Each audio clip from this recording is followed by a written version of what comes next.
अस्सलामुअलैकुम। उम्मीद है आप सब खैरियत से होंगे। आज मैं अपना पहला लेक्चर देना चाह रहा था और मैंने कहा मैं आज कोई ना कोई टॉपिक चूज़ करूं। तो मैंने 10th क्लास की केमिस्ट्री की बुक से एक टॉपिक चूज़ किया है जिसका नाम है लॉ ऑफ मैथ एक्शन। ये आप देख सकते हैं। अच्छा, लॉ ऑफ मैथ एक्शन के मुताबिक, उसकी तारीफ़ के मुताबिक अगर मैं बयान करना चाहूँ तो पहले उसके आप दो साइंटिस्ट देख सकते हैं, एक गुलबर्ग है, एक वेज है। उन्होंने किया किया था 1869 में लॉ ऑफ मैथ एक्शन को फॉरवर्ड किया था, लॉ ऑफ मैथ एक्शन को लेके आए थे। अब उनकी तारीफ़ के मुताबिक लॉ ऑफ मैथ एक्शन होता क्या है, तो तारीफ़ में कहता है कि जो रेट ऑफ द सब्सटेंस है वो डायरेक्टली प्रोपोर्शनल है। ये डायरेक्टली प्रोपोर्शनल का साइन है। ये किसके डायरेक्टली प्रोपोर्शनल? एक्टिव मैथ की। और जो रेट ऑफ द रिएक्शन है या जो रेट ऑफ द सब्सटेंस है वो डायरेक्टली प्रोपोर्शनल है to the product of the active masses of the reactive substances.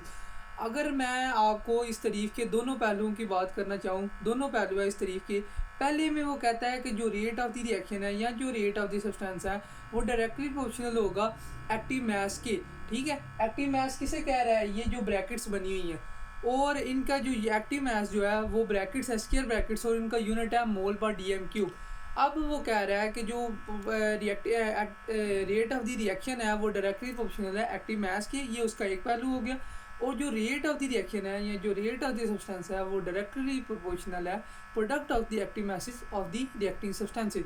अब उन्होंने एक सादा सी हमें मिसाल दी है। वो कहता है ए प्लस बी रिवर्सेबल रिएक्शन है सी प्लस टी। इसका इसका मीन क्या है कि जो रिएक्टेंट है वो रिवर्सेबल करेगा, प्रोडक्ट बनाएगा। ठीक है, अब वो कह रहा है कि जो rate of the forward reaction है, रेट ऑफ फॉरवर्ड रिएक्शन है वो डायरेक्टली प्रोपोर्शनल है ए और बी के। ए जो कॉन्सेंट्रेशन एक्टिव मैस जो है ए और एक्टिव मैस जो है बी, ये उसका पहला पहलू आपको बता रहा हूँ। फिर उसके बाद हमने प्रोपोर्शनैलिटी को हटा देना है। प्रोपोर्शनैलिटी को हटा के हमने क्या करना है, के एफ लगा देना है। के एफ क्या है? कांस्टेंट है यहाँ पे किसका? फॉरवर्ड रिएक्शन का। Rate of forward reaction is equal to constant of forward reaction, active mass A और एक्टिव मैस बी। उसके बाद हमारे पास है रेट ऑफ रिवर्स रिएक्शन। अब ये रेट ऑफ फॉरवर्ड रिएक्शन हो गया हमारे पास। रेट ऑफ रिवर्स रिएक्शन को अब मैं बयान करना चाह रहा हूँ। तो रेट ऑफ रिवर्स रिएक्शन में डायरेक्टली प्रोपोर्शनल है सी और डी के। सी एक्टिव मैस और डी एक्टिव मैस के। अब जो रेट ऑफ रिवर्स रिएक्शन है, अब हमने प्रोपोर्शनैलिटी को हटाना है। तो हमारे पास के आर जो है, के आर एक कांस्टेंट है, हमने इज इक्वल टू का साइन लगाना है। के आर कांस्टेंट है सी और डी एक्टिव मैस के। अब जो आर एफ है वो बराबर होगा आर आर। इसका मतलब क्या है? क्योंकि यहाँ पे इक्विलिब्रियम स्टेट आ गई है। यहाँ पे क्या आ रही है? इक्विलिब्रियम स्टेट आ गई है। जो क्या कहती है इक्विलिब्रियम स्टेट की डेफिनेशन है, केमिकल इक्विलिब्रियम स्टेट की डेफिनेशन है कि rate of forward reaction is equal to rate of reverse reaction. ठीक है, अब उसके बाद है हमारे पास कि हमने दोनों की वैल्यूज लगा लेनी है, के एफ आर एफ की और आर की वैल्यू लगानी है। तो आर की जो आर एफ की जो वैल्यू है वो है के एफ सी और ए और बी, के एफ ए और बी। और आर की आप वैल्यू देखें तो हमारे पास ये है, आर की हमारे पास वैल्यू है के आर सी और डी। सी एक्टिव मैस और डी एक्टिव मैस। अब हमने दोनों को डिवाइड कर देना। तो के एफ डिवाइडेड बाय के आर हमारे पास इज इक्वल टू आएगा सी डी और ए और बी। ये अब दोनों हमारे पास क्रॉस मल्टीप्लाई हो गए हैं। ठीक है, के एफ ए बी, के आर सी डी। ठीक है, तो ये हमारे पास ये इक्वेशन बन गई है हमारे पास ये। अब ये जो के एफ ओवर के आर है वो हमारे पास सी और डी और ए और बी। ये जो के एफ ओवर के आर है हमारे पास जो वैल्यू है वो के सी के बराबर आ रही है। यहाँ पे अगर आप देख सकते हैं ये जो देयरफॉर लिखा हुआ है के सी बराबर इज इक्वल टू है के एफ ओवर के आर। ठीक है, तो अब ये देखिए के एफ ओवर के आर की जगह हमने कौन सा साइन लगा देना है? के सी जो है हमारे पास इक्विलिब्रियम कांस्टेंट है जिसकी वैल्यू है C D over A B. K C हमारे पास क्या है? एक इक्विलिब्रियम कांस्टेंट है जिसकी वैल्यू है C D over A B.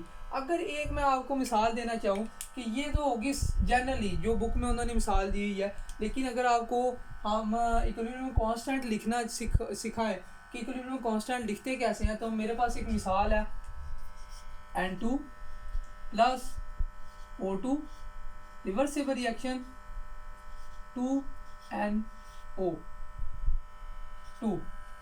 ठीक है, ये देखें 2 मोल इसके हैं, 2 मोल इसके हैं, 4 मोल हो गए, 2 और 2 4। तो हमारे पास जो ऑक्सीजन की मिकदार है हमारे पास, जो इसकी मिकदार है वो हमारे पास पूरी हो गई है, ये 2 जो है वो रहने दें, ठीक है। तो 2NO हमारे पास आ गई।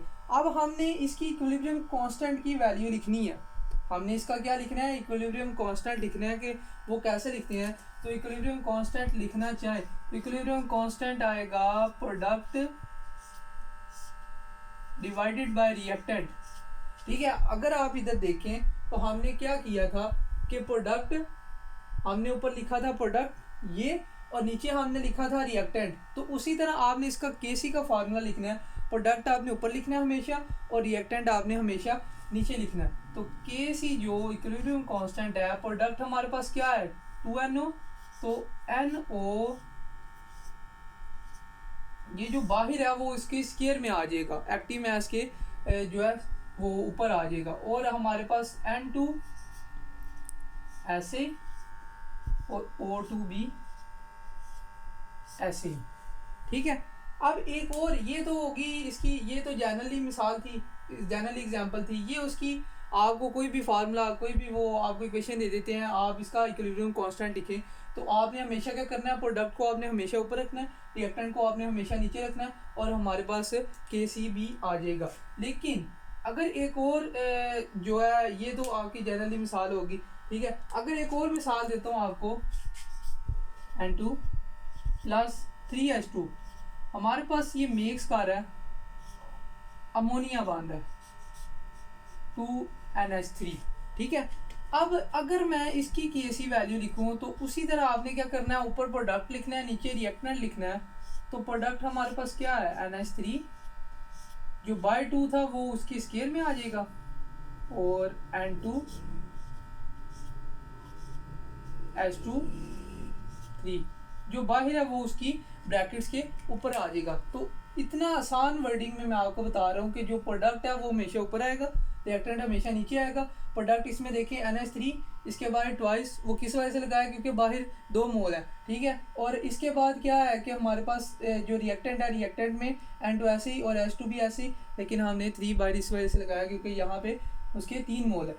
अब ये तो हो गया सारा generally law of mass action. हमारे पास क्या था कि लॉ ऑफ मास एक्शन में हमारे पास क्या था कि हमारे पास एक गुलबर्ज एंड वेज, उन्होंने क्या किया था 1869 में, और दोनों साइंटिस्ट ने एक लॉ ड्राइव किया, जिन्होंने क्या किया, एक सिंपली मिसाल दी कि जो रेट ऑफ द रिएक्शन है वो डायरेक्टली प्रोपोर्शनल होगा एक्टिव मास के, लेकिन जो रेट ऑफ द रिएक्शन है वो डायरेक्टली प्रोपोर्शनल होगा to the product of the active masses of the reacting substances.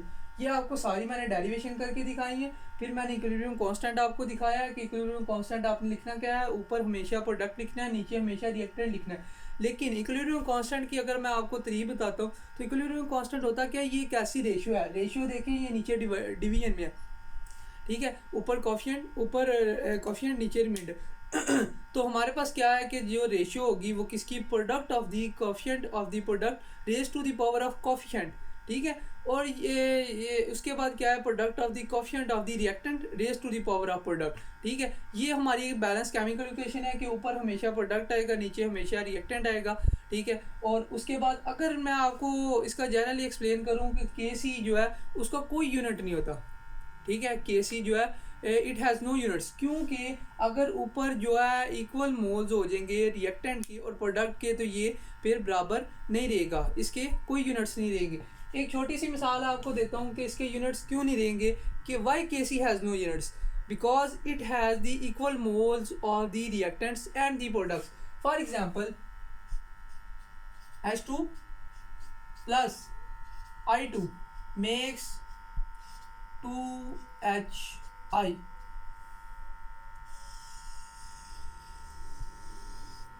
ये देखें जी, H2 प्लस I2 2HI। मैं अगर इसकी केसी वैल्यू निकालूं, why KC has no units, क्योंकि अगर इसके हम देखें तो इक्वल नंबर ऑफ मोल्स हैं और इक्वल नंबर ऑफ रिएक्टेंट्स हैं और इक्वल नंबर ऑफ प्रोडक्ट्स हैं मोल्स की। तो मैं लिखना चाहूँ इसको, तो अगर हमने इसका इक्विलिब्रियम कांस्टेंट लिखना है तो ऊपर H2 स्क्वायर H2 I2। अब हमने इसके निकालने हैं यूनिट्स। तो यूनिट्स कैसे निकालने हैं, मैंने आपको बताया यूनिट्स इसकी एक्टिव मास है। एक्टिव मास जो है, एक्टिव मास का यूनिट है मोल पर डीएम क्यूब, ये होते हैं हमारे पास एक्टिव मास, इनका यूनिट होता है मोल पर डीएम क्यूब। ठीक, अब हमने क्या करना है, मोल पर डीएम क्यूब यहाँ पे लिख देना है, मोल पर डीएम क्यूब यहाँ पे लिख देना है। लेकिन स्केयर हमने क्यों लगाया, क्योंकि ये आप एक्टिव मास के ऊपर देख सकते हैं ये स्केयर है। फिर उसके बाद नीचे भी मोल पर डीएम क्यूब, मोल पर डीएम क्यूब। वो कैसे आया, क्योंकि ये देखिए नीचे दो कॉन्सेंट्रेशन है, नीचे दो एक्टिव मास है, ऊपर एक एक्टिव मास है, लेकिन उसका स्केयर है, नीचे दो एक्टिव मास है, तो एक इसके साथ कैंसिल आउट होगा और एक इस स्केयर के साथ कैंसिल आउट होगा। तो K C has no units.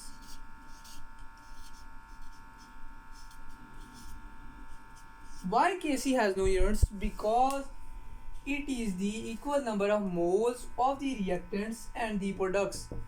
इस वजह से हमारे पास जो Kc की वैल्यू है वो 9 यूनिट्स है। उम्मीद है आपको मेरे लेक्चर की समझ आई होगी। आज का तो ये लेक्चर था, आइंदा से उम्मीद करूँगा कि और बेहतरी लाने की कोशिश करूँ। तो आप मुझे